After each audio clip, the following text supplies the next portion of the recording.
शरद पवार आणि उद्धव ठाकरेंची मातोश्रीवर बैठक संपन्न। काँग्रेस सोबत वाद असलेल्या जागांवर चर्चा झाल्याची माहिती। ठाकरेंच्या शिवसेनेची 15-16 उमेदवारांची नावे उद्या जाहीर होणार। खासदार संजय राऊतांची माहिती। आंबेडकरांनी मवियासोबत राहावं, ठाकरेंच्या शिवसेनेचा आग्रह। तिने जिंकलेला चंद्रपूरचा काँग्रेसचा गड कायम राखणार। उमेदवारी मिळाल्यानंतर प्रतिभा धानोरकरांचा निर्धार। पक्षश्रेष्ठींचे आभार मानताना मात्र वडेट्टीवारांचं नाव घेणं टाळलं। शांतिगिरी महाराज नाशिक लोकसभा लढवणार। 7 जागांवर चाचपणी सुरू। धुळे लोकसभेचे भाजप उमेदवार शांतिगिरी महाराजांच्या भेटीला।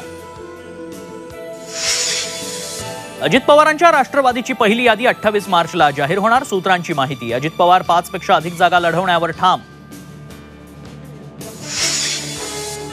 सोलापूर लोकसभा निवडणुकीत भूमिपुत्र सोलापूरची लेक म्हणून स्वागत। प्रणिती शिंदेंनी राम सातपुतेंना डिवचलं तर माळशिरसच्या माध्यमातून सोलापूरचीच सेवा करतोय सातपुतेंचं प्रत्युत्तर।